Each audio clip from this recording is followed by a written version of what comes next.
Very good morning to everyone. I welcome you all again to this fourth day of this FDP.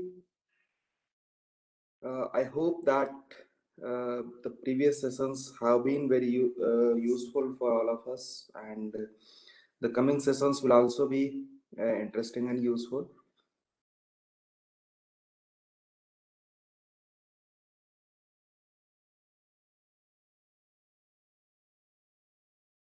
So, since the strength is little low, I think I should wait for a couple of minutes, and then I can start presentation. So till then, if someone wants to say anything or any suggestions, any feedback, he or she can say.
So,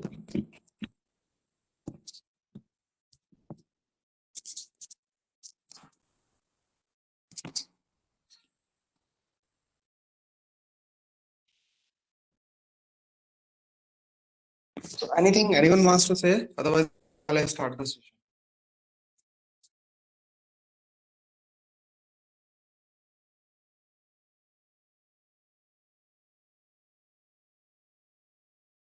No, okay, fine. So,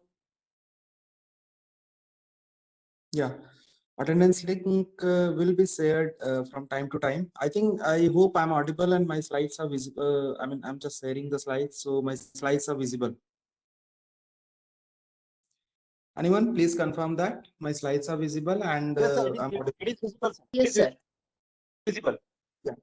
Thank you. Thank you so much. Thank you. So, yesterday we were discussing that, okay, there is a numerical method called finite difference method, and it has some desirable properties. It is accurate, it is efficient, it is stable. And why do we need it? Because industry says that, okay, just give me some method. You gave me the PD, but just give me some method so that I can solve that PD and we can find out the option price. So then, okay, fine. So we are giving finite difference method, but since finite difference method is too old, but still it is still fantastic. I'm not saying that it is old, so it is bad, but we should explore something more, something beyond finite difference method or finite difference scheme. So this lecture is all about comparatively new method, not very new, it is also very old. Comparatively new method, in some sense, it is better than finite difference method, not in all sense, I would say. And I mean, a lot of work is going on on this, right? So this lecture is based on extension of finite difference method, which we will be seeing in the coming slides that, okay, how it is better and what is the benefit in this extension, right? So before that, I would like to just very quickly recap that what we have discussed. We discussed the fundamentals of option pricing. We discussed the Black-Scholes PD. We discussed how someone can extend these models, whatever the existing models are there, and how people have done that, whether it be jump diffusion model, stochastic volatility model, regime switching jump diffusion model, different kinds of options we have seen: Asian option, barrier option, European option, American option, right? Then a natural question comes when you model this phenomena. Suppose there is a partial integral differential equation or there is a partial differential equation. There might be issue that, okay, it is not solvable, right? So if it is not solvable, then we need numerical methods to solve these equations. So this lecture we'll be discussing one numerical method. So those who are working in this direction are those who wants to. And let me very clearly specify that it is not the numerical method only for option pricing. I mean, this numerical method you can use wherever you are working, like in singular perturbation problems, people are using very much these compact schemes, right? In fluids, it is very famous. And in any part where you have to solve a PD or partial integral differential equation, you can use this numerical method. So let's start that. Okay, so finite difference method, as I told that someone suggested in the last lecture, that it is second order accurate. Most of you must be knowing it, that okay, it is second order accurate. So, and it has certain problems. So what kind of problems it has? The solution in Crank-Nicholson method, if you take a convection dominated PD, the solution is little oscillatory. Solution has oscillation. So you can, these are very well existing things. You can simply type and you can find out the literature. If you feel any difficulty, of course, you can write to me. Then the issue is, if it is there, see, these are only two disadvantages I told. There are a few more, but advantages are even many more. So that's why people are using finite difference. But can we have a method which should not have these two disadvantages also? See, so the first is that order of accuracy, of course, matters, but oscillations in the solution, this is not even desirable. I mean, I don't want my solution of the PD which has some oscillations, and they are arbitrary oscillations. I mean, they're not good. So we are very much interested that, okay, one should get one method which does not have this oscillations. So of course there are other techniques in finite difference method also. Let me mention here Ranaka time stepping and all. So using that you can also remove the oscillation. But we are coming up, I mean, the literature has suggested that there is a scheme which gives us the solution without oscillations. So this lecture is going to be on this. Okay, so what was the motivation? Motivation was to develop a numerical method for in this FTP perspective, or from my perspective, for option pricing problem. But let me again clarify, this is not restricted to option pricing only. You can use anywhere, right? Just a minute. Yeah, fine. So then what is the first priority? We said that, okay, it should be higher order accurate. Higher order accurate, all of you please try to understand that, okay, higher order accurate means we want that its order of accuracy should be more than 2, not only 2. Why? Because I mean, 2 is okay, but still, if there is a possibility, why don't we have more than 2? Then, of course, efficient. Yesterday I discussed about it. Of course, stable. Stability is fundamental property of a numerical method. It should be. I mean, it must be. It should work for both 1 and 2 dimensional problems. Yeah, definitely. We are very much keen about it. important point which we are putting here is recently a lot of discussion have been done for fractional calculus, right? So I'll show that this compact finite difference method is applicable for just like finite difference. Finite difference is applicable for integer derivatives and fractional derivatives. But can this compact scheme be also applied to this integer derivative and fractional derivative? Yeah, it should be, right? So let me very quickly come to this what we call it compact finite difference method. So uh, any intuition from the audience, anyone who wants to say something, what do you think that what does it mean by this compact word in this scheme? Anyone? I believe that it's a very early morning and it's a Sunday also. So I do understand that it is difficult to attain the lecture. But yeah, it is going to be a simple one, interactive one. And so please do participate a little bit. I'd be happy. So anyone from the audience can say something about what does it mean by, I have extended, this is right. This is compact finite difference schemes. So not finite difference, these are compact finite difference. So can anyone say something? Those who are from numerical PD background or numerical background. Okay, fine. So no idea. This is the paper which talks about in great detail about this compact finite difference schemes. It is a highly cited paper by Sanjeev Lele.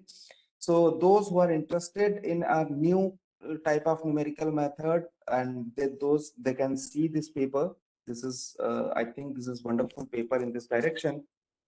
Increasing order, Dr. Pankaj sir has replied, increasing order without increasing grid size. Yes, sir, definitely.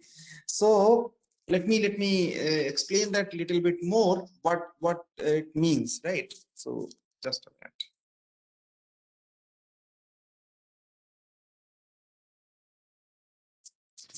Yeah, Pankaj sir, thank you so much.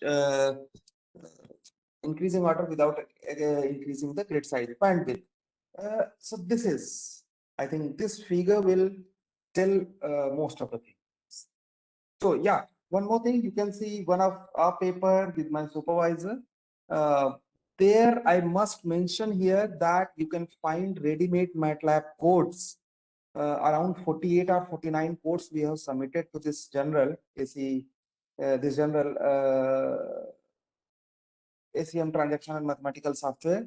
So ready-made codes for compact finite difference scheme is available there, and they are for very high order. So I'll even for 6th, 8th, 10th order till 10th order.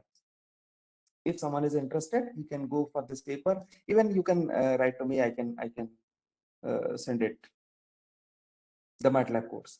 So this figure says that if you use 3-point stencil, please have a look. This 3-point stencil, right? These 3 points, you will get second order accuracy.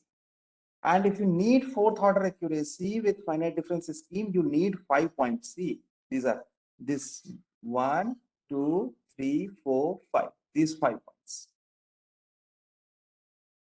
But if we use compact finite difference scheme, we need only 3 points. And it is fourth order. So what I mean, what does it actually means? I'll be coming in a very few minutes, right? That 3 point, 5 point, 4 point, what is it? Okay. So actually I should come to that first, and then we'll go, right. So this is what it means, that we need only 3 points in compact, and that's why the word compact is there, right? It is compact. It is fulfilling your need, but still it is compact. Right. So compact finite difference scheme, you need only 3 points to get a fourth order accurate scheme. Right. Maybe I'll discuss the next slide, and then I'll be in a very clear mode. I'll be able to explain what does it mean by 3 and 5. I mean, what is the problem with taking 5? Someone can ask. Someone from the audience can ask that, okay, what is the problem in taking 5? So take 5. Why to study a new numerical scheme? Can anyone say something? Pankaj sir, I believe that you know all these things. This will be very elementary for you. But for others, can anyone say something that okay, what is the problem in taking 5? We should take 5. Why to study a new method for just this way? This for this reason only. Anyone? Anyone? The participants are 52 now. So I believe that quite a good number of participation is here. So someone can say if you wish anything. That why to so why do we need, okay, let me say, so again I'm saying those who are little bit interested, they can see this paper by Lele, or they can find out the ready-made codes in this in our paper, right? So this picture will clear you what does it mean by 3 point and 3 point and 5 point. So Taylor series, those who are working in mathematics, even basic mathematics, they also know there is a Taylor series. So if you want to find the derivative we all know, right? I mean, okay, then again confusion. Now derivative is, we are talking about calculus derivative, not the financial derivative, right? So calculus derivative, that ux is what? This is derivative of u with respect to x. Please make it right. So derivative of u with respect to x at grid point I, right? So yesterday I made a rectangular box or a square box, and there was a grid point. So suppose at any point you want to find out the derivative, you can find out the derivative like this, right? So let me go back there, and then maybe yeah, this is where, yeah. So suppose we want to calculate the derivative at this point.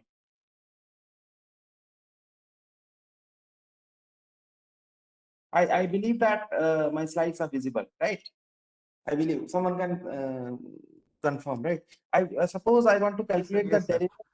Yeah, thank you so much. So I want to calculate the derivative at this point. So can anyone suggest that how to find the derivative?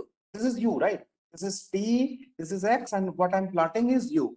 So u at this point, what it will be? And suppose this is the value I called u phi, and this I call u3. So derivative at this point will be equal to u5 minus u3 over the distance between these 2 points. That is, suppose maybe, suppose this is h, so this is 2h.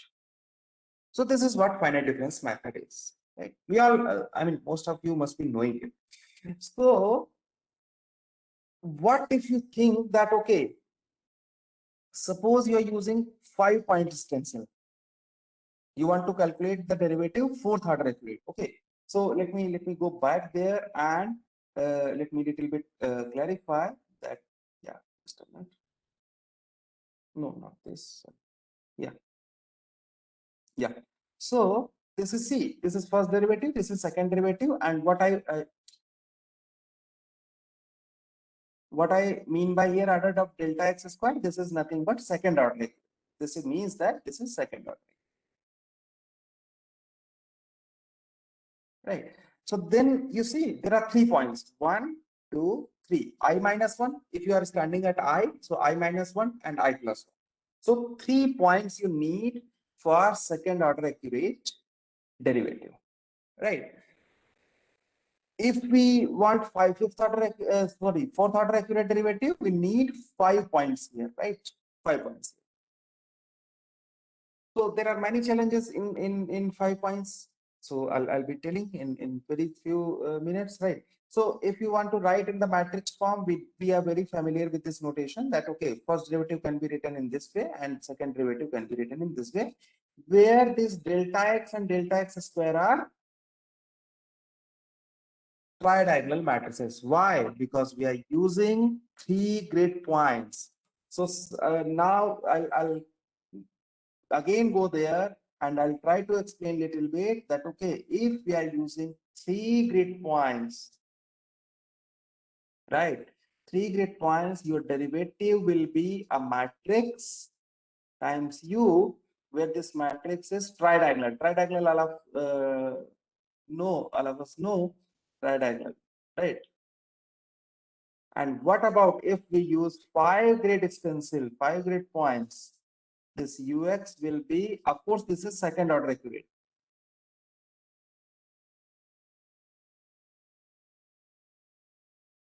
And this is delta x u, delta x not, maybe delta x prime u, delta x prime, and this is pentadiagonal. Pentadiagonal, and this is of course fourth order. So can anyone say something why we don't need pentadiagonal? I mean, why we don't prefer, not need, why we don't prefer pentadiagonal, why we are always interested in tridiagonal? So let me mention here that a lot of literature, I mean, if you have tridiagonal Toeplitz matrix, you can find out the eigenvalues, eigenvectors, inverse of a tridiagonal Toeplitz matrix, inverse of a tridiagonal general matrix. Literature is there by Professor Ranjan Malik from IIT Delhi. He has a very good paper on the inverse of tridiagonal matrices, right? So we have a lot of literature available for tridiagonal matrix, and that will help us in analysis, in computation. And one very major disadvantage we can say that if a pentadiagonal, we have to store more. We need more storage. Of course, there are 5 diagonals, right? There are more entries in the matrix. So these are certain reasons that we always wish that, okay, we should have tridiagonal. So if this is the desire that, okay, we should have tridiagonal matrix, then what should we do? Can we have tridiagonal matrix only and we can obtain fourth order accuracy? Yes. Yes, this equation 3 and 4 we can see. But here on the left hand side also something, and on the right hand side also something. But the fortunate thing are that this is fourth order accurate, right? And this is also tridiagonal and this is also tridiagonal. Why? Because we are using only 3 points. You can see, right? Only we are using 3 points, I minus 1 and I plus 1, I minus 1 and I plus 1. So we are using 3 points only. So there are tridiagonal and the accuracy is 4.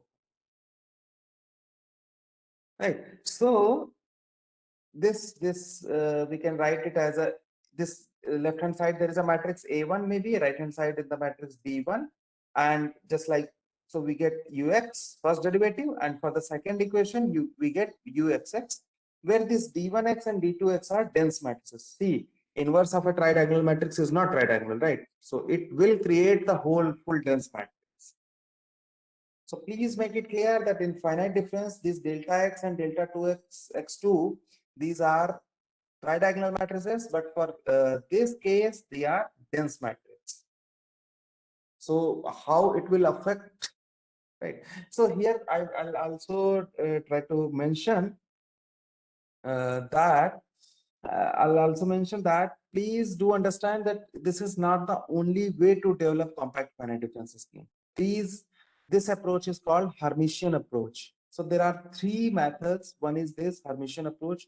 One is truncation error method. One can see the thesis of Spoj and Carey. One can see the papers by Spoj. And there is one more that is called operator compact implicit, OCI methods for deriving the compact scheme. So here I'm discussing the Hermitian method, right? Hermitian, is it without increasing size of stencil, increasing order, extrapolation? Sir, not exactly extrapolation, right? So, but yeah, it is without increasing the size of stencil, increasing order. I mean, why, sir? Extrapolation is not needed, I believe, right? So we are stick to 3 point stencil, but still we will achieve fourth order accuracy. So here again, I'm okay. Let me mention here only, right? Please note that 3 methods. One, this Hermitian approach, right, which we are talking about. You can find in my papers or Professor Suam Sen from Jadavpur University. He has also worked in this direction. Second is that truncation error approach. Everyone, please, who is interested in this you can find in Spoj. and carethesis. And if you don't find, you can tell me. And third is operator compact implicit. This I forgot the name of the operator compact implicit. But this is not very popular also. So the only popular schemes are, the most popular is truncation error and this Hermitian approach also. So then if we discretize this any convection diffusion equation now, please make sure that Black-Scholes equation is also a convection diffusion equation. Similar, right? So what we are going to do, that I'm going to discuss that, okay, how this compact scheme can be applied to convection diffusion equation, and if we can apply to convection diffusion equation, of course we can solve Black-Scholes equation also. Then there is a natural question that, okay, if Black-Scholes has an analytical solution, why do we need it? Why do we need to solve it numerically? Yes, I agree, but the very first answer is to just verify our method, just compare our results with analytical solution, that okay, whatever we have developed or whatever we are doing numerically, that is correct. So first we'll understand the method, we will apply it to convection diffusion equation, we will apply it to Black-Scholes equation, and we will validate that, okay, yeah, it is really a good method, it is really working fantastic. And if something is established, then we can go for any PD, solving any non-linearity needs numerical solution. Yes, sir, definitely. And there we need this kind of methods. I mean, for non-linear PDs, it is very unlikely to have analytical solution. So there, these kind of methods helps. Yeah, thank you, sir. And I request other participants also, please do participate in the discussion, and then only we can learn more. Even I can also learn, right? So if we apply this finite difference scheme, Crank-Nicolson finite difference scheme on this equation 6, see this equation 6, we get this kind of system of linear equation. Everyone knows, right? I diagonal dominance condition. Yeah, diagonal dominance condition is satisfied here also. See, if a matrix is diagonally dominant, this inverse is guaranteed, right? So diagonally dominant condition is here also. It is there. No need to worry. You see now, sir, diagonal dominance. These are 1/4, 1/4, and this is 1. Sir, good morning. Yeah, please. Good morning, sir. Sir, nice session. Sir, actually, this is linear equation, isn't it, sir? This is linear. This is. Yes, sir. I don't know. I may be wrong. I have tried to incorporate this, but when nonlinearity comes, I think we lose upon this diagonal dominance. So, sir, is there a way out, or whether I am wrong, I may be doing wrong, or something like that? Any can you throw light on that? So, for example, this actually you refer that this comes due to that parabolic equation. So in fluid dynamics, if you have seen, so there is a convective term, u dou u by dou x and v dou u by dou y. When those terms come, then this diagonal dominance actually gets weakened, and the diagonal system gets it doesn't get solved. It doesn't get converged. Sir, have you encountered such problems with respect to compact difference? Sir, yeah. I just want, because I am confusing, sir, and I almost dropped that and I forgot it. Okay, thank you, sir. Thank you for your nice question. I think I have the answer for your question, sir. First, that it of course depends on the problem you are solving, right? For certain nonlinear equations, it may not be the problem, right? And for certain nonlinear equations, it may be the problem.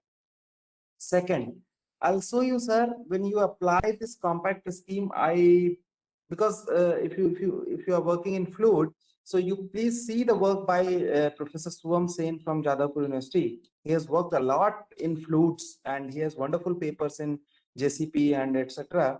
So you can see his work, and he has proved that, yeah, after discretization, even for those equations, you are getting diagonally dominant system. So I can share the link for his papers. You can see, and he has written this line. I clearly remember in his from his JCP paper, Journal of Computational Physics paper, that he has written that yeah, after discretization of those nonlinear PDs, even the system is diagonally dominant. So how he has done that, that I may not be able to explain because I didn't work in fluids. Sorry for that, sir. But yeah, these compact scheme, I'll tell you, this little trick is involved here in this compact schemes. So that trick might help us in defining the diagonally dominant, in getting the diagonally dominant matrices. So maybe I'll explain this equation 9, sir. Maybe then we can discuss again. Is it okay, sir? Okay, sir. Thank you, sir. Thank you, sir. Thank you, sir. Thank you. Thank you. So if we see Krein-Nicholson finite difference scheme, we get this kind of system of equation. And fortunately, we have PF, F for finite difference I have written. So PF is tridiagonal, QF is tridiagonal. Getting its inverse is so efficient in MATLAB. I must say that within seconds, you can find out the inverse of 1000 by 1000 or 10,000 by 10,000 matrices if you store it properly. So I mean efficient and accurate, everything. But whenever we discretize this equation 6 and yeah, like this, we get this this kind of because now here we have d1x and d2x, right, and they are dense matrices. So problem is that this PC and QC both are dense, and it is not desired. I mean, it is difficult to get the inverse of a dense matrix, to get the to store them. I mean, we need more storage, more efficiency, everything we need more. This is not desired at all.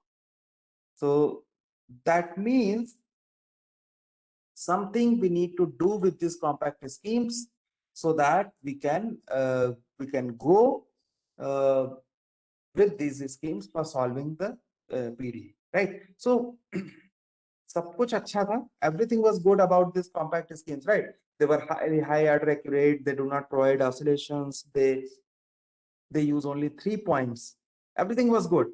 But bad thing is it may not be efficient to implement. The reason is that when you discretize using these compact schemes, right, when you discretize it, you may get, I mean, you will get, not you may get, you will get a dense system of linear equation, which is not desired in numerical analysis at all. So then what do we do? I mean, so then I must say that this is, if you see equation 3, right? This equation 3, and you put ux instead of u, so we get this. So uxi is also considered a variable in 3. So from 3, if you put instead of ux, so we get this. And now equation 4 and equation let me, it is not okay, fine.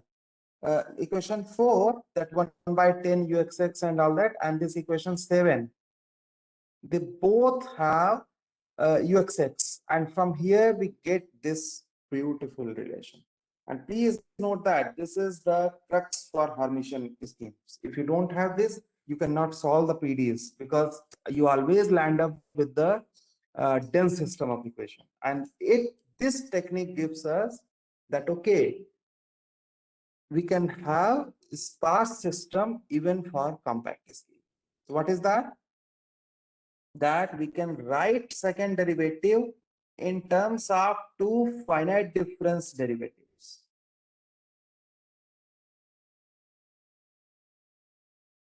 Right. So del x ux, but see, so second derivative we have written in terms of first derivative, and it is fourth order accurate. So this is the first paper, I would say, by Adam, which talks about this splitting.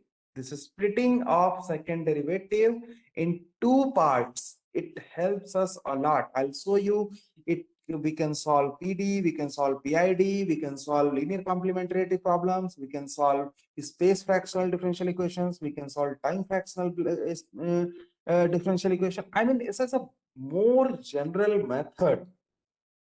Still, I believe that it is the very much general method which you can apply in. And sir, sir, I would say that I mean, if this kind of splitting you would use in your in your problem, I'm quite confident that you'll get a diagonally dominant system. So just have a look if you wish. So then we have this splitting of second derivative. So next is what? Of course, we have to solve a parabolic PD, that okay, whether we can solve it or not, right? So when we take a parabolic PD, this is equation number 10, and we want to uh, solve it, right? So then if you discretize using this technique, so I'm not going in much detail. If someone is interested, you can see any of my paper, right? You can see any of my paper, and there you can find that okay,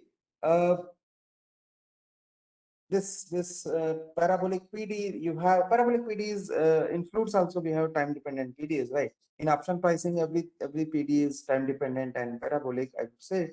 So you get this kind of fully discrete problem. So wow. So any convection diffusion equation you can see here, any convection diffusion, and reaction term is also there. Yeah, I must say. Reaction, convection diffusion reaction equation, you can get this kind of. And one more thing I must mention, that if you are having variable coefficient problem, not an issue at all. See, just discretize it at that point. That's it. So variable coefficient convection diffusion reaction equation, if you have, we can directly get from equation 11, we can directly get the fully discrete problem. And yeah, that's it. I mean, we can solve it and we can. Sir, can I ask something here? Sure. Sir, in 11 number 10, if we have the coefficient which are dependent upon u and its derivative also, then can we use this scheme? Then you are talking about nonlinearity, right? Yes, fully nonlinear system if we have, then can we use this scheme? Yes. As I said that I did not work on that, but this scheme is heavily used in fluids. And I believe that in fluids, people have nonlinear systems. Right. And yeah, please. Actually, sir, I'm working on mathematical image processing, and in that I have one model that is fully nonlinear, and I applied that higher order compact scheme, but the scheme is quite unstable. Sir, okay. Maybe, sir, if you wish, we can discuss. I mean, I can suggest you, because I have worked on it, so I can. If you can share a few of things from there, I can suggest you. Maybe it can work or not. But yeah, two things I would like to say here, sir. First, that not for nonlinear, it works. For Burgess equation, I applied, so that we cannot say that it doesn't work for nonlinear. Then, of course, it depends how much nonlinearity is there and what kind of problem is there. Yeah, so, that I want to tell you, sir. Actually, if the P is depend upon U only, then it is working. But if P is depend upon its derivative also, then it creates the problem. So what kind of problem? So it is unstable? Yeah, the scheme is unstable actually in that case. So sir, did you try to prove the stability of that scheme? No. Yes, I tried. So one more question, sir. Did you use this kind of compact scheme or any other? Because compact schemes are many more versions are there. So which compact scheme? Actually, I'm using the scheme which has been developed by Dr. Kalita. He's from IIT Kanpur. Okay. IIT Guwahati. Yeah, Professor Kalita, right? Yes. So I think he is using this one only. This what I'm talking. Maybe you can see. I know. So maybe you can see if he is using this one, then it's fine. Then sir, I will also suggest you again, as I told you, that these schemes are very much used, very popular, very popular. I have a lot of literature about these both those, Hermitian approach and truncation error approach. So if you will, then you can go with the truncation error approach. If you are using Hermitian, so this approach is called Hermitian approach. So if you are using Hermitian approach, then try once for truncation error approach. And truncation error approach, I have many theses, many research papers. So, and If vice versa, if you are applying truncation error approach, please try once Hermitian approach. So both are Okay. compact, both are having wonderful damping properties, both are having fourth order accuracy. So maybe, sir, here you can play once. Okay, I will try. Okay, thank you, sir. Thank you so much. So we get this fully discrete problem, and we prove that, okay, yeah, this fully discrete problem is unconditionally stable, right? So this proof I'm not going to do, of course. This we can find, you can find in one of my paper, any one of my paper. So here in this fully discrete problem, one challenge is there. If you notice that this challenge on the right hand side, derivative appears, and this would not be. I mean, and why this derivative appears, one can very easily see in the second derivative we have split it in two parts, and here it is a derivative on the right hand side.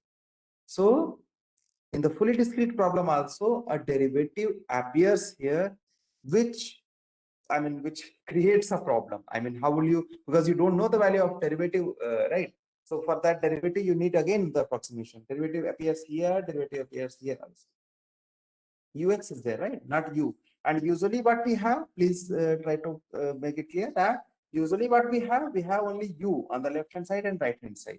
But in the compact scheme, we have this derivative also, and derivative at m plus 1. I mean, upper time level. That's the pretty bad thing, right?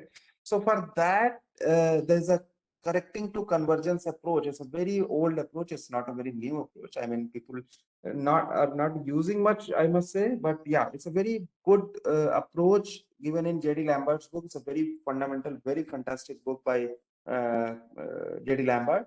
So in that book, it is given that if you have this kind of system, what kind of system we have? This equation 12. What it says that we have on the right hand side um, we have on the right hand side uxm, and we have in the uxm plus 1 also we have. So the main problem is due to the presence of uxm plus 1 on the right hand side of 12, right? So for that, we use this correcting to convergence approach. So this kind of system we may get in other, just like Flude sir said, and Flude I do believe it is heavily used. So there we use this. So what you can do, this step is crucial. This is called correcting to convergence. So it's an iterative method actually we use, and we, instead of uxm plus 1, we use uxm only. So take uxm plus 1 as uxm only and correct it till the new and old is less than some tolerance. I mean, correcting to convergence, right? So correcting to convergence, you need that, okay, from here to here you want to go. So like, I mean, we are finding the difference between these two, and it is when it is smaller than 10 to the power minus 12, so then we believe that this is equals to this, right? Something like this. So correcting to convergence approach we use, and that's how we get the solution for this. So that's good. I mean, there was a little trick, but yeah, everything fine. I mean, we used only 3-point stencil. We I mean, it is stable, as I said. I proved this theorem, right? It is stable, and of course, if it is using 3-point stencil, it is efficient also. It is accurate also. We'll see. And this small issue was there, but that also we tackled. What was the issue? That on the right hand side, uxm plus 1 was coming, but that also we tackled, right? Fine. So the idea is that at least we have a compact scheme which can be used to solve this parabolic PDEs, and they are stable, they are accurate, they are efficient. So theory is done, right? Theory is done. Now let's apply this compact scheme to any linear convection. As I said that, right? I mostly work on linear because in option pricing you always get linear, right? So I solved this linear convection diffusion equation that you can see in one of my papers. If you want to know more about it, but where does this PD comes and everything. So we see, so here see, we developed this compact scheme for a general, right? PXT, QXT, RXT, and all that. So just take the particular values of PX, QX, and RX. So we have taken PXT, QXT is half, RX is 0, T capital T is 1, domain is from 0 to 1, with initial and boundary condition is given, right? This is the initial condition, these are the boundary conditions. So we can see very simply, then okay, right? Here there are two variables, right? X and T. So we have to see the convergence in T, we have to see the convergence in X. So please make it clear. What is the convergence? That order of what is the rate of convergence? What is the order of convergence? So you see the rate of convergence in time is 2 and rate of convergence in space in X, it is 4. So we are done. I mean, we achieved whatever we wanted. What we wanted that, okay, it should give us a fourth order of accuracy. Please make it clear. What does it mean by fourth order of accuracy? As you are decreasing it, your error is decreasing. Like this, you are making half, and this is this is becoming -5 to -7. So we find this formula by I mean log plot, right? We will show you here that okay, I think the next slide, in the next slide I'll show you. So this rate of convergence and other things, I'm not going in detail. If someone is interested, I can explain, not an issue. So, but you see, as we are decreasing this delta x is what? Please make it clear. This I made last time, right? So this difference is delta x. So if you are making this smaller and smaller and smaller, your error is decreasing and decreasing and decreasing. So what I want to say, as you are making this grid, your grid refined, like smaller delta x, I mean, you are breaking from 0 to 1 first in 10 points, then 20 points, then 100 points, then 1000 points. As more number of points you are discretizing, your error is decreasing, and order of convergence you're getting is 4. Right. So then at least we are done that, okay, we have a compact scheme which gives us a fourth order of accuracy for linear parabolic PDs. So what is next? Very next, that okay, will it work for Black-Scholes equation? Right. This is a very simple objective, that okay, will it work for Black-Scholes equation? If it will work, then at least we have one new scheme for option pricing problems. Right.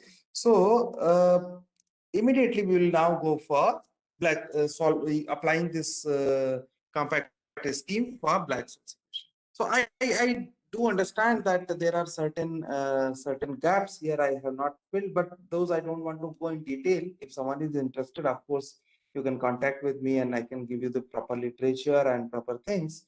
But it's not difficult at all. That I must say. You can talk to me anytime about this scheme. I can give you my thesis is available. I can give you that, right? So then one more advantage, wow, a fourth order accurate, efficient, stable compact scheme has been proposed for solving convection diffusion equations. So what this figure says? What this figure says that okay, if we want to achieve 10 to the power of -8 accuracy, how much time we need? Only 1 second. 10 to the power 0 is 1. Using compact. This is compact, right? And using 10 seconds, 10 to the power 1 is 10. We can only achieve 10 to the power -6 accuracy. That means in lesser time, we are achieving more accuracy. Of course, it depends on your problem. Please make it clear. It is not always going to happen. But yeah, compact will give you more efficiency. That's for sure. But this much difference you may not see always. That I'm telling. So the idea is that it is efficient also. That's what it means by efficient. So that's good, right? So we have this scheme that okay, compact scheme is giving more accuracy in lesser time, right? So then this figure we have already discussed, right? And so what was the target actually? Now we should apply this scheme for each of these options, like whether it be black source, whether it be jump diffusion, whether it be stochastic volatility, whether it be regime switching, whatever be the model is, we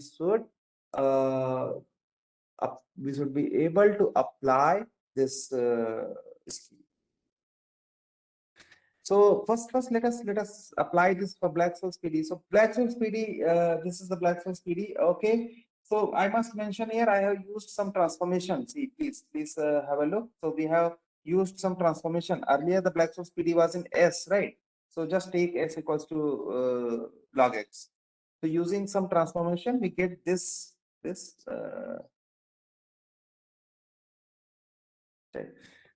equals to log S, right? So X equals to log of S. That's why S equals to e to the power of X. So that's only I have put it. So this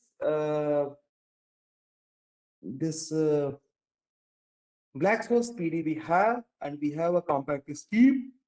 Now here we can see that P is our sigma square by 2, Q is R minus sigma square by 2, and this is also a reaction term is also there.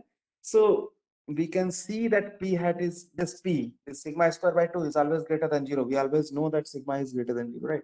And R is always this minus R is there. So R is less than 0. So stability is automatically proved. No, nothing to worry. We have proved this stability for convection diffusion equation. You see, if P hat is greater than 0 and R hat is less than. So no need to worry about. We have proved this stability of this parabolic PD that if we have this condition, it is unconditionally stable. And fortunately for Black-Scholes PD, we have these conditions satisfied, already satisfied, right? So then what happens? I mean, yeah, so this is the paper by Black-Scholes, and this is the one more paper that I'll discuss a little bit, right? So at least whatever we have proposed the compact scheme, that is stable, not an issue, not to worry at all, right? So if it is stable, now let us apply and let us see the result. So we have applied it. We have applied the compact scheme, but then there is a problem. What is the problem? Log plot of error, so that we know those who are working in this numerical context, they know that we plot, log plot of errors to determine the order of convergence. So see, this is fourth order line, right? And our error is parallel to second order line. So the slope of that error is parallel to slope of second order line. That means our method is only second order accurate. Now what I want to mention here, that even after applying compact scheme to the Black-Scholes PD, the method is only second order accurate, right? So even after applying fourth order, so why does this happen? Can anyone see the, so of course the underlying problem maybe with the equation, right? Underlying problem with maybe with the equation, because if equation is not, see earlier we have seen for convection diffusion equation it was fourth order, no need, no issue, no problems. But then we saw that okay, for this Black-Scholes PD we have only second order accuracy. So does anyone know, or does anyone have anything to say till here that okay, why does this happen? Anyone? It could depend on the value of sigma, sir. Depend on the value of sigma. Okay. Apart from that, there is something. There's one question that if the sigma value is too small, the order will be shortened to first order. Yeah. So agree, sir. So, will this method be applicable for such kind of sigma values? yeah. So let me mention here, sir. If we go for Asian option PDs, so they, I mean, sigma is small. Basically, you are saying that is convection dominated, right, sir? Because Yes, the diffusion yes. coefficient is sigma, right? Yes. So for convection dominated PDs, there is a paper by Wiesel, and so he has mentioned that this Cronk-Nicholson finite difference method doesn't work at all, right? I mean, they showed that it is oscillations, rate of convergence is also not true. But sir, I must mention whether I have put it here or not. I am not okay. I have not, I think, put it here. So Just a minute, right? Yeah, I have not put it here. So I just want to mention that I have applied that to Asian option PD and we found pretty good results. I mean, we could achieve 3.5 or something at order of accuracy. I have not included that slide here. So you can see one of my paper that is on Asian option PD. In that Asian option PD, I applied the same technique, and that is a strongly convection dominated PD. Means, sir, one doubt, sir. One last doubt. Actually, I There was is not no- working in the Black-Scholes equation, but I am working in the numerical analysis. So, Yeah. what could be the range of that sigma? Because I am very new to the financial mathematics. Okay, Because sir, can we- here yeah, thank you. Thank you for your question, sir. Here in the Asian option, we took from 0.01. That's it. 10 to the power Okay. minus. Then it could be fine, sir.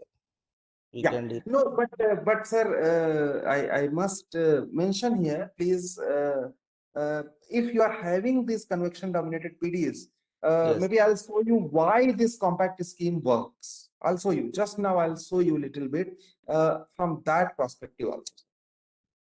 Right. Thank you, sir. Yeah, so sir has mentioned that if we have a convection dominated PD, this finite difference doesn't work, that I'm sure, right? And it gives you a lot of oscillations in the solution and all that, right? So also a little bit about that also, that okay, why this compact may behave, not may, it behaves better than finite difference. See, I'm not saying again, sir, that it is very, very good, but that I'm pretty sure that behaves far better than finite difference. So I'll be coming to that in a few minutes. So, but apart from this, the problem here is this initial condition. You see, the initial condition is not smooth. It is like this, right? So yeah, Sachin, it will be shared. So it is kink. I mean, it is not differentiable. So we have that if the initial condition is not differentiable, it is not smooth even, right? Not a first order differentiable function, then you cannot achieve fourth order accuracy. So, and there is a wonderful paper by Vidar Dhami. It's a very old paper and it's a wonderful paper, I would say, those who are getting any issues with the convergence rate. So he has proved this, that okay, there is a problem if you have this non-smooth initial conditions, you cannot achieve more than second order accuracy. Then what should we do? So wonderfully, he has given the solution for this problem. And the solution for this problem is that he said that, okay, what you do, you smooth your initial condition. See, original initial condition was U0. And you know the 5-4. Why? What is the 5-4? 5-4 hat is this. This is the Fourier transform of 5-4. So you take inverse. This is the Fourier transform of 5-4, right? So you take inverse Fourier transform, then how you will get 5-4. And from this 5-4 and U0, U0 is the original initial condition. You get a new initial condition that is called smooth initial condition. So let me again mention that why we were not getting this fourth order accuracy, even after taking the good value of sigma, we will not get the fourth order accuracy. The reason is that we have this non-smooth initial condition for our problem. We have non-smooth initial condition for our problem, and that's why we have to smooth our initial condition, and after smoothing the initial condition, we can see, yeah, fantastic. We are getting fourth order accuracy. See, this is this color is without smoothing, right? Without smoothing. And this color is blue is with after smoothing. After smoothing, right? So after smoothing the initial condition, we are working now with this U0 tilde, and we got this fourth order of convergence. So of course there were challenges little bit, right? But finally we solved Black-Scholes PD for using compact finite difference schemes uh, and we got the fourth order of accuracy. So wow, great. I mean, we got the accuracy fourth order. We are having efficient method. It is stable also. And one of the best part is that it is working for option pricing PDs also. So I must mention here, sir, please, those who are interested in this, sir, you can try. There are certain tricks, I would say, just like sir mentioned that for a small value of sigma and for convection dominated PDs, it may not work. So, sir, I just want to mention, people have applied this for similar perturbation problems. So from there also you can get some idea. There also they use, I think, convection dominated problems. So if you wish, I can suggest you the literature. Uh, Pankaj sir, I think you can better suggest. You must be knowing it, right? Professor Mohanty sir has applied this from South Asian University. Yes, sir. Yes, sir. So for this convection dominated problems also, this we have used. So I think we should take a 2-3 minutes break, right? Only a very short break for 2-3 minutes. We will be joining again soon, right? 2-3 minutes only. Yeah, needed break. Thank you. Okay, we'll take a break for 2-3 minutes.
So we are back. I think that's fine. All of you. Okay, so as I have showed that, okay, we have a compact scheme. We have applied to this option pricing problems. But before that, I'd be sharing some more, like at least 1-2 properties that are, I mean, that are also there in compact schemes. So those I'll be discussing very soon. So we start. I think people are here. Those who have left will join soon. So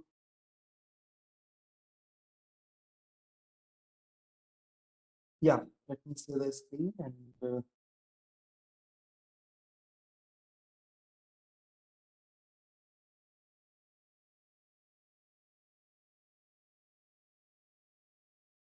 so yeah. So a few more things about this compact schemes, right? So as I said that in this paper, I put 10 till 10th order accurate compact scheme. So I'm giving a glimpse of that.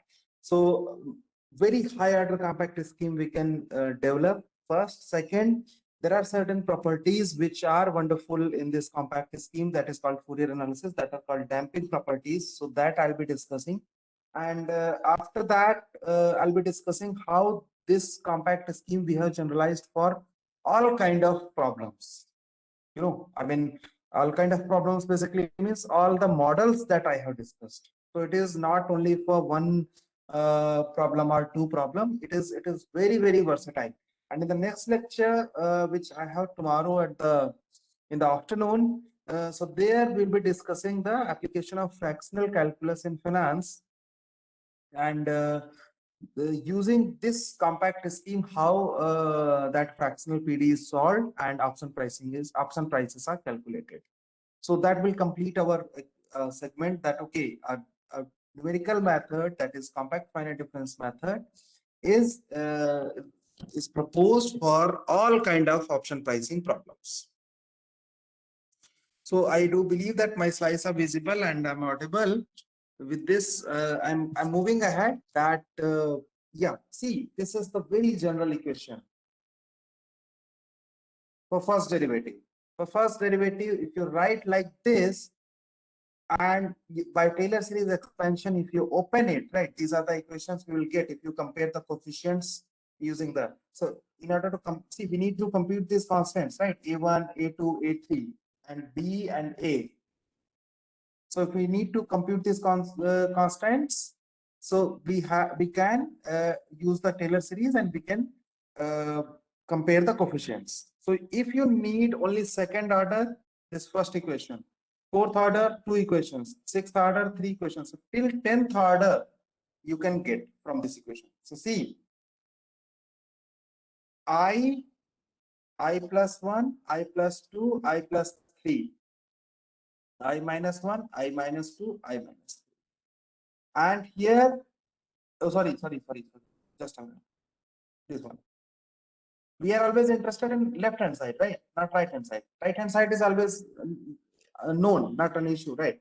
So 5-point stencil only.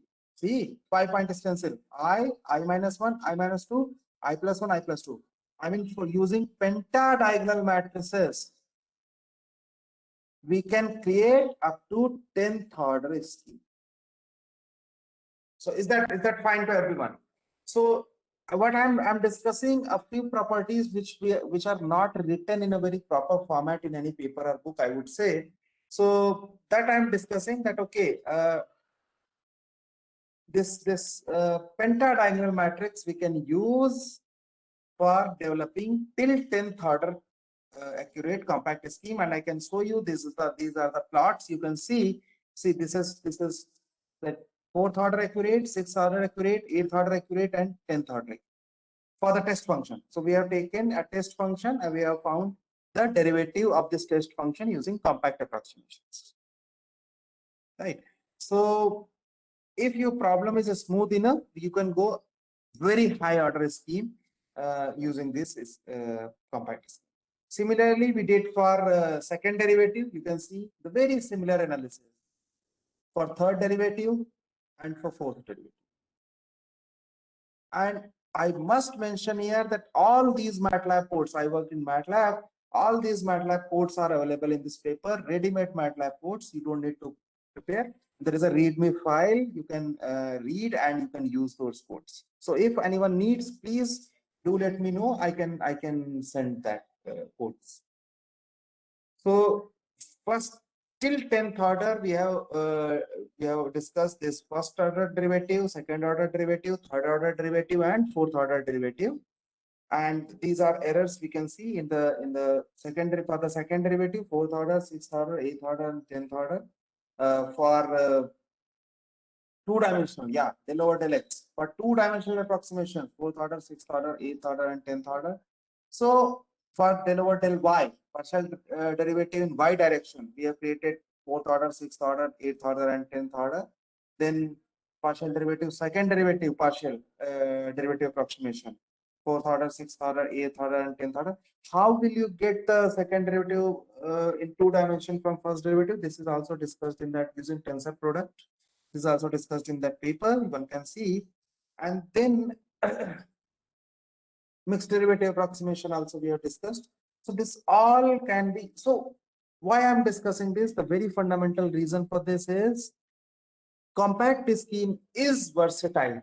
I mean, we should not think that this is a new scheme, this is only applicable to a few problems. No, it is versatile. It can be applied to variety of problems.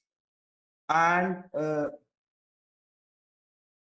we have even used for it for variety of problems. And this is something which we were discussing, that okay, why it gives us better result than finite difference even for convection dominated PDEs. So please make it noted that there is something which tells that yeah, these compact schemes gives better results as compared to finite difference scheme when we are talking of convection dominated PDEs. So specifically, I would like to say that these are called resolution characteristics, and this is the paper by Escalele which I mentioned.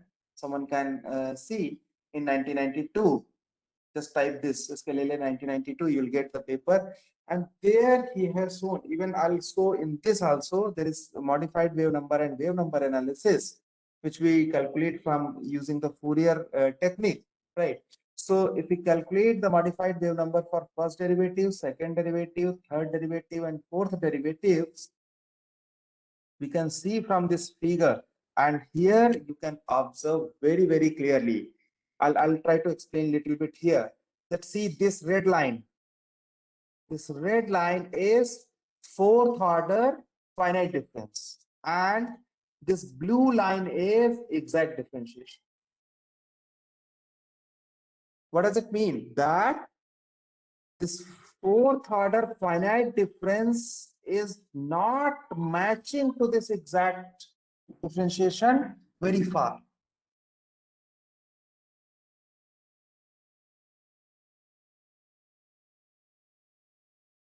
I must mention again that you can see the more touching line is this green one, and green one is what? This is compact scheme, fourth order compact scheme, and this is fourth order finite difference scheme. So this is the property which I was talking about. This is another advantage. I mean, we have seen it was so complicated, it was little tedious to implement everything, but this pays the price. This pays the price. I'll show you in one more example. When I solve this jump diffusion models, I'll show you that it damps the oscillations in the numerical solution. Please make it clear. It damps the oscillations in the numerical solution, whereas finite difference gives more oscillation, and using this compact approximations, it gives lesser oscillation. If you need to have a even more detail, you can see, of course, this Lele paper. Why is it so? But this is the idea. So if you see this wave number and modified wave number analysis, and for every derivative, it is not only for first derivative. You see here, for this is for fourth order finite difference. This is the fourth order compact. This is compact, and this is finite. For third derivative, so for third derivative, there is a issue. It is exponential, and it is explained in Lele's paper specifically that okay, because of some pi by 2, actually tan pi by 2, it becomes somewhere. So that's why it is going. See, it is going this way. But for fourth derivative, it is coming again. So what I just want to give a glimpse, though I cannot explain it very much detail, I'll explain other things. But yeah, in what I just want to say, sir, you said that if sigma is very small, we can have a problem, and we have the problem with finite difference scheme. I must mention here that if you use this compact schemes, you will get better results. Not very much. I mean, not very good, maybe, but still better results as compared to finite difference. So what I can say that yeah, so this is Fourier analysis and how to compute this modified wave number and wave number. I'm not going in much detail. One can have a look in any book or in any paper, maybe compact scheme by Lele's paper, that there you can see, right? So here I would give little detailed discretization of this PD. How did we get that discretization? So okay, this is the discretization. As I told you, this is what I get, and then this difference scheme is stable. I showed that it is stable. So here is the proof. I'm not going in detailed proof, but I'm just showing it actually. So okay, how to prove it? So that we know that by von Neumann stability analysis, we consider a Fourier node, and then we use this wave numbers and modified wave numbers concept. Instead of del x un, del 2x un, and uxm, we put all this, and then we get some amplification factor. This is the amplification factor. And for stability of a linear PD, we need to prove that this is amplification factor has to be less than 1. What of that? So stability condition is amplification factor has to be less than 1, and that's how we showed that this is always true. So this equation 14 is unconditionally stable in the sense of von Neumann, right? So this is the stability proof for that equation, and then as I showed you that we applied it for, yeah, so for rate of convergence also, this is the formula we use always. As I told that okay, we found the rate of convergence here, right? So how did we find? So this error divided by this error and taking the log. So that formula log error that you can find very easy, right? So using the this formula we used for rate of convergence, and we found that this is fourth order accurate. And yeah, as I mentioned, that we used for Black-Scholes PD. Now I'm just going to show you in a very brief way that okay, it is not only Black-Scholes PD. We obtained the solution of various financial models using this compact schemes. So let me go. I may be little fast here. The only reason is that I just want to give a proper picture that okay, we started with compact scheme. We saw that it is little tedious one, but we recently just observed that it can be developed for any order like 4, 6, 8, 10, and it is already there. You can just write to me. I can send you the MATLAB codes. And then it has some better damping properties that we have not yet seen. We have seen the Fourier analysis, but as application we have not seen. So I'll be sharing those details very soon. That how it is helping us in damping the oscillations.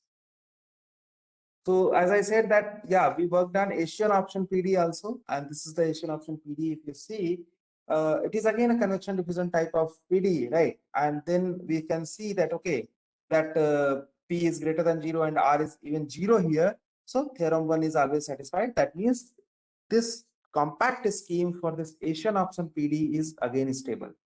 That's good. I mean, see, we proved only one result for convection diffusion equation using this compact scheme, and we can directly apply that result. Not an issue at all, right?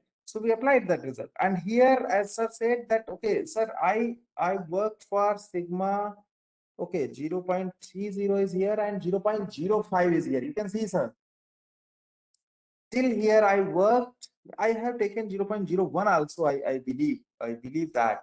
But I'm not sure that why I did not put that result here. But yeah, till 10 to the power -2, it was working very, very fine, right? So one can try for the lesser values of that also, right? So this Asian option PD, similar results we obtained. It is efficient, it is accurate, right? Because it is, we are getting the error convergence, right? Then I discussed that what is the jump diffusion model, right? I discussed. So let me very briefly discuss all those models, though I have discussed already what is jump diffusion, what is stochastic volatility. So jump diffusion models, actually I told you that Professor Merton, he's still in MIT, in 1976 only he developed this, that okay, a partial integral differential equation for pricing European option in jump diffusion models, right? So what is that actually? This is the equation. We have one more term, that is integral term. That's why it is called partial integral differential equation. And this lambda is the intensity of jump sizes. So because of this lambda, this is called jump diffusion model, right? So if we have any integral differential equation in any domain, not in finance only, right? In any domain, we have integral differential equation.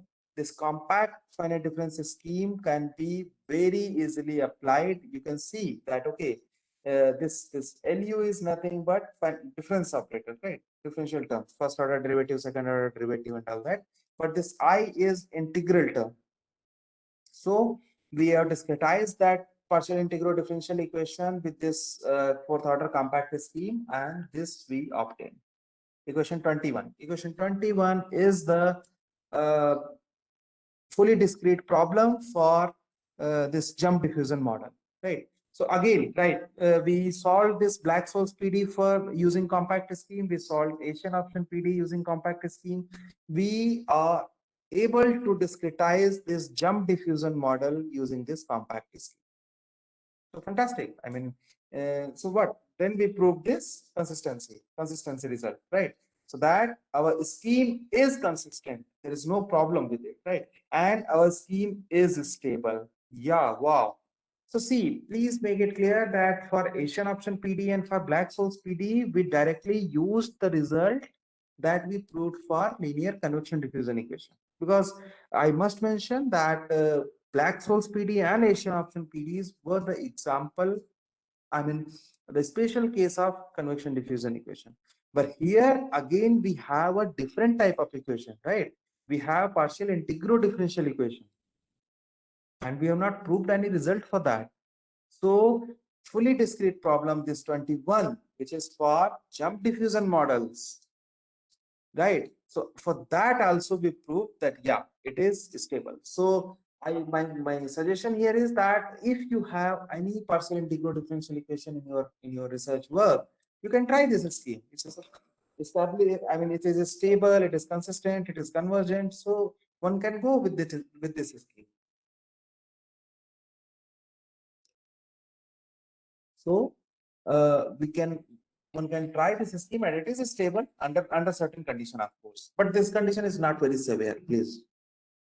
So it is very okay condition, right? So this we proved, of course, that one-to-one stability analysis is required. And again, then, so here one more thing I would like to mention. Here we used 3-level time scheme.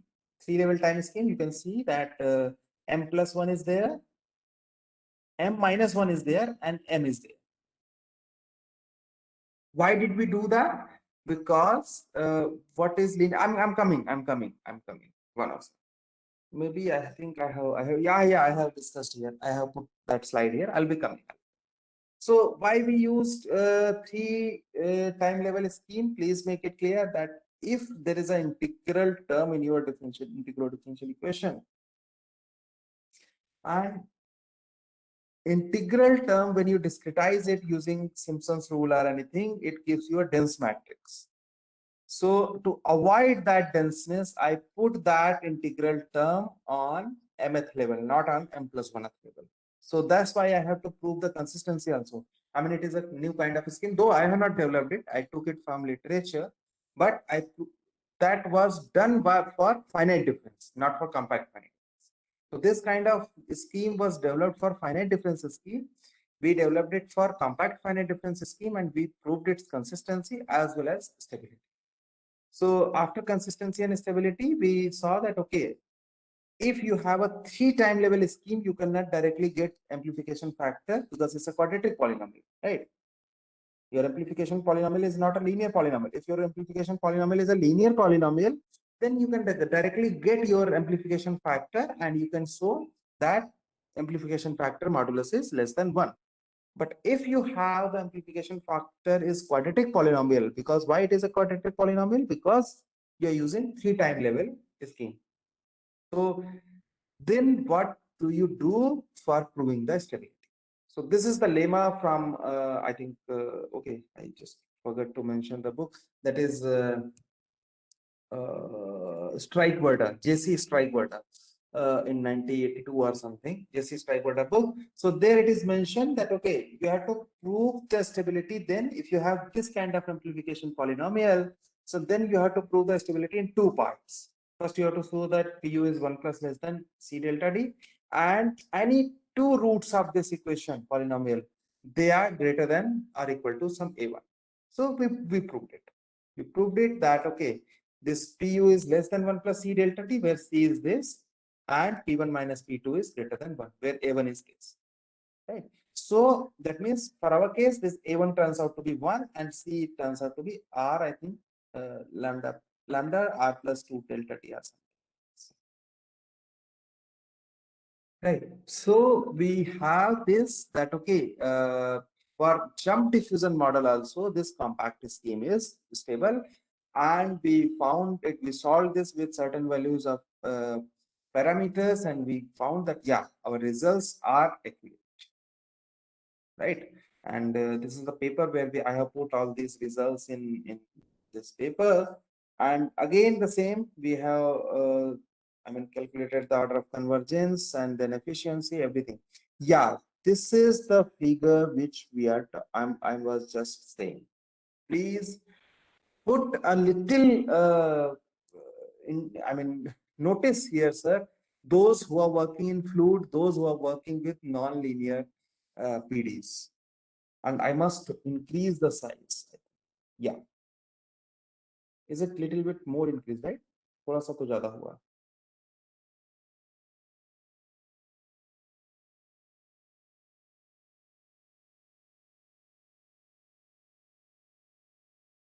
Yeah. Can anyone see what is the difference in A, B, C, D? Can anyone mention that? What is the difference between A, B, C, D? See, for jump diffusion models, we are getting this, and this is the solution. We have S, we have T, just like this. Nah? We have S, we have T. We are going to find U. So this whatever the 3-dimensional plot we have plotted, this is U, and U basically error, not U. So U analytical minus U numerical. So this is the error we have plotted. So please make it clear that we have plotted the error in these 4 figures. First is that finite difference. Second is compact finite difference. This is finite difference with smooth initial condition. And this is compact finite difference with smooth initial condition. So please try to analyze that which one is best. Where, see, error between numerical and analytical, this is the oscillation D. Good, sir. So, sir, can you, I mean, I just want to mention why the spike is there, because it is the non-smooth at, because we have taken strike price 100. So our initial condition is non-smooth at 100. That's why it is giving, in every figure it is giving a spike at 100. But then it comes how much spike, right? It comes how much spike is there, if we see.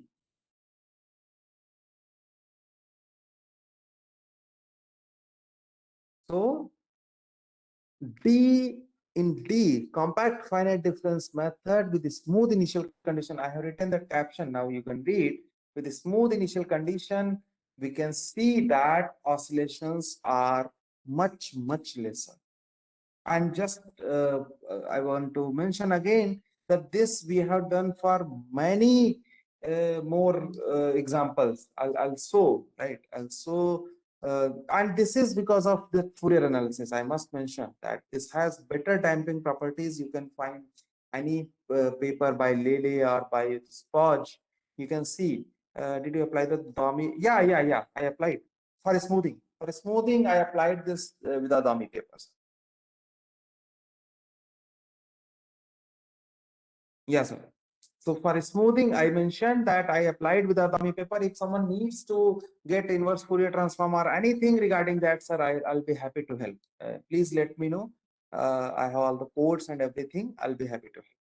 So I applied that with our dummy paper for smoothing the initial condition. Because see, until unless sir it is smooth, we cannot get fourth order equation, right? So then this is again one more point which I wanted to mention, that yeah, why compact schemes? Why compact schemes are better in some sense from finite difference schemes. Okay, so let me mention a little bit more that okay, when we have this there's another this leapfrog scheme we developed for this European and American option, but I'm not going in detail. Now many questions. Yeah, this again for a new scheme we proved that it is stable, right? So we change the time discretization. Here we use leapfrog scheme, right? So if we change the time discretization, yeah, this is also a good point, right? Suppose you are working with Crank-Nicolson. So why do we need to work with Crank-Nicolson? Go with some other time discretization. So I just want to mention here that yeah, we proved in every case we can prove that scheme is stable. Most of the cases, see, we have proved very simply, and that's the same way only, right? We have proved that the scheme is stable and everything is like that, right? So then, yeah, yeah. Okay, good. Yeah, this is where many questions arises. So this I just want to mention. This is called the linear complementarity. So many questions were there. What is LCP? What is LCP? So see, for American option, I told you there would be an inequality. So actually, we don't call it linear complementary problem. Linear complementarity problem is after when you discretize it, then. But loosely we can say this is just partial integral differential equation, partial integral differential inequality, not equation. I'm sorry. This is partial integral differential inequality, and when we discretize it, it is called linear complementarity problem, right? So you see what is the difference. The same thing for whatever for European option, it was an equality there, but for American option it is inequality. Can we relate this inequality to the American option? Yes, because it is giving us the liberty to exercise at any time. It is not must that okay, we can do it only at the end. So that's why this inequality is coming into the picture. And this one more condition is there. Please make it clear. So for modeling, etc. part, I can suggest you. I mean, these are well existing things. I did not do this. Let me mention it. I did not model this, right? So modeling has been done earlier. But my work was that since we are talking about so much about compact scheme, does that compact scheme work for this equation 23 also or not? Right. So how do we, if we have this kind of problems in any of your research work, like inequalities and all that, please try to understand this is very good technique that they take a auxiliary variable and they assign it equals to psi, and now you have a equality. And for this kind of equality, operator splitting technique was proposed, and now instead of one, we have to solve two equations and two unknowns. Psi and u, both we have to calculate. Right. So two equations, two unknowns. But yeah, there was an inequality, there was a linear complementarity problem for pricing American option, but people have discussed. There's a very wonderful paper in Mathematics of Computation. That's a top-notch journal, I would say. So there you can find this. I can suggest, I just maybe I have put that in references also. Right. So in that paper, they have discussed that if you have this kind of problem, we can take auxiliary variable, and there they have showed its convergence and everything. I mean, no need to worry about it. Right. So then I applied this compact scheme, and yeah, again we got the correct answer.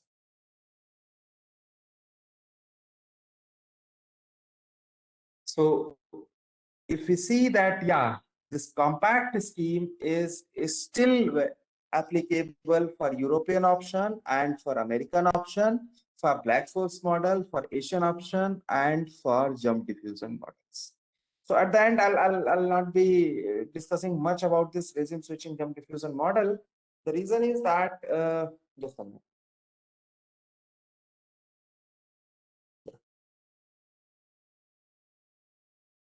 Yeah. So reason is that I'll give a little, I mean, just brief introduction. This regime switching jump diffusion model is an extension of this jump diffusion model. And here you get a system of partial integral differential equations. So can you believe? I mean, we started with partial differential equation, we went to partial integral differential equation, and now we are working with system of partial integral differential equations. Right? The system of partial integral differential equations is also solved using this compact scheme. I think we could not, I have not put the stability result here for system because it was little difficult, and I think we could not prove till that time. Later on I proved. So if I remember correctly. So stability results, yeah, let me accept it that stability results are not here for system of partial integral differential equations. But again, we have, see, this is the system. You can see Merton regime switching jump diffusion model for American options. For European and American, both we have worked, right? And it's a three equation system. You can see, right? It's a 3x1 vectors.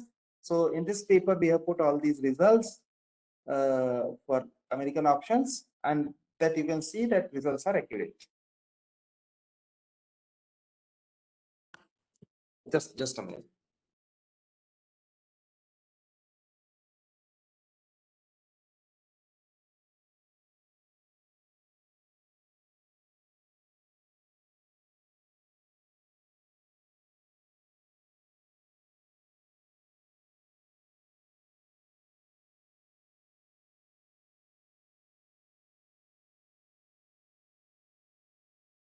Yeah. So yeah.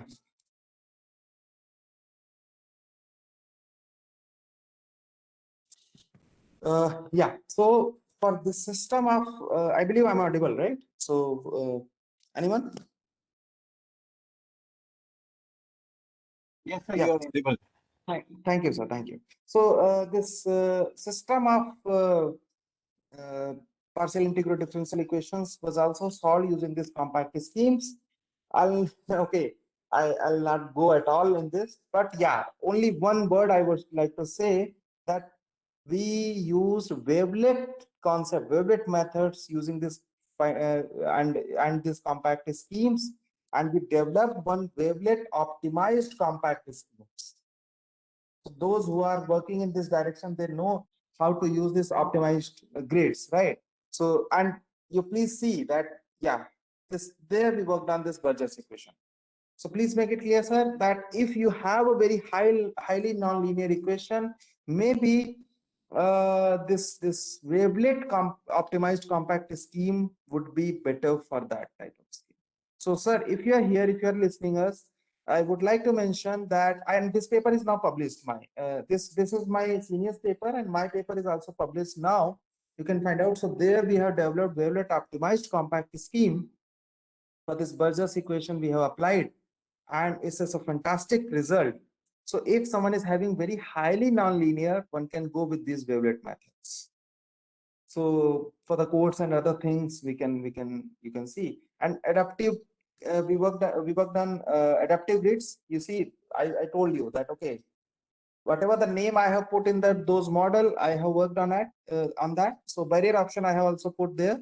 So I showed you that, okay, I worked on this barrier option. So you see that wavelet optimized compact scheme, we worked on this, and we got wonderful results, right? So pointwise error we have obtained using compact scheme and finite difference scheme. You can see the compact scheme error is much smaller, and adaptive grid, right? So if you see in the wavelet optimized compact scheme, see wavelet methods are used for making the adaptive grid, right? Adaptive grid basically where the solution is non-smooth, the grid points are more, see sir, and where the solution is smooth, the grid points are very less, right? So this is what the method of this adaptive.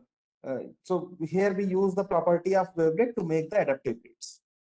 So for non-linear, it is considered to be very, very good. So my senior has done the work on this using finite difference method.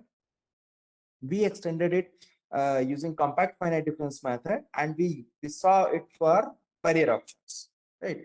So since we have already worked on European option, American option, and all that, so we worked on this barrier option, and we saw that, yeah, it is, I mean, you see, this is a great reduction when we are working in wavelet optimized finite difference. We have to work on 332 grid points, and when we are working on wavelet optimized compact schemes, we have to work on only 274 points. The number of grid points are only 274. So storage is less, if computation is less, everything is good, right? So this wavelet optimized compact scheme, if someone wants to see, they can refer to this paper or maybe my paper, whatever, right? So this is all from the this compact scheme for option pricing problems, right? Other things are also there which I need to discuss, but I don't have time here, I believe. So now I would say the floor is open for question and answers if someone is having any queries, any doubts. I have one more lecture, and in that I'll be discussing the use of fractional derivatives in this option pricing. And again, I would say we'll be seeing that, okay, how this compact scheme is applicable in that case also. See, whenever we develop a new scheme or new way, it is sometimes challenging to get it applied to every kind of problems. So this is what the versatility I wanted to show to everyone, that yeah, this compact scheme is actually versatile. Actually, it can be applied. And I must mention, I'll show in the next lecture tomorrow, that the fourth order compact scheme we have proposed for space fractional advection diffusion equation, and that is still very new work. I mean, no one has done, I believe, right? So you can see the versatility of this compact scheme. Thank you, Pankaj sir. Thank you for your comment. So now, any questions from the audience? And yeah, one more thing I would mention, that next lecture will be by Professor Siddharth Chakravarti on the portfolio of, I mean, theory, and he'll be doing some hands-on on the MATLAB. So please do attend, right? The hands-on is always beneficial, always good. So I request everyone to please attend that hands-on, and please attend that lecture that we'll be having. And then next, after that, we'll be having the lecture by Professor Anindya Goswami. And that is actually giving you the glimpse that how this machine learning is used for that option pricing. So I told you that, okay, see, so many techniques, wavelet, compact, everything we used, but then sir will discuss what are the problems with these techniques and why we are going for machine learning. So please be with us. Yeah, we'll be sharing, sir, every lecture. I'm just putting it. So I just don't want to make it confused. So I'll collect all those. Yeah, please. Yeah, I think Dr. Anshu. Yeah. So okay. So I'll be sharing all the recorded lectures and PPTs after collecting all those, right? And tomorrow will be the assessment as per the AICTE mandate. So I'll try to find the good time at what time we can have the assessment, maybe in the valedictory session only, right? So we'll have one assessment, one exam paper will be circulated on Google form only, of course, and you all have to submit that assessment. Those who have attended the LFDP, they must be knowing it, right? So and please make sure that 80% attendance and 60% marks are mandatory to get the certificate from Atal, so that you all be knowing it, I believe, right?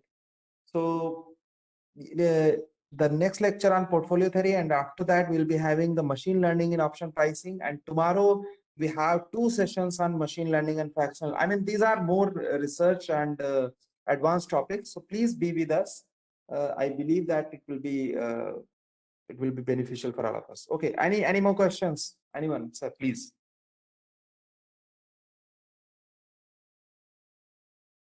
Any questions from the audience? Anyone?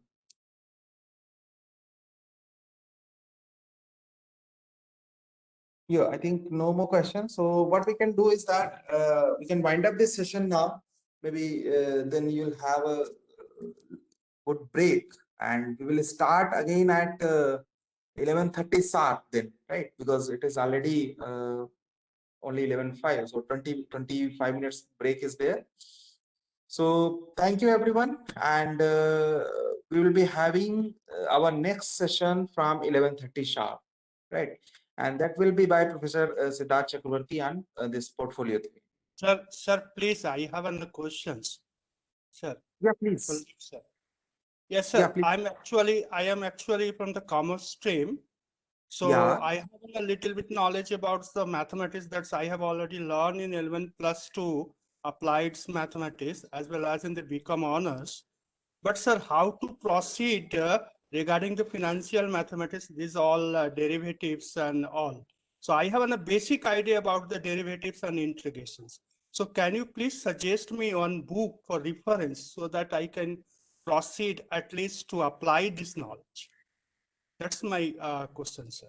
Thank you, sir, for your nice question. Actually, it's a very good question, I would say.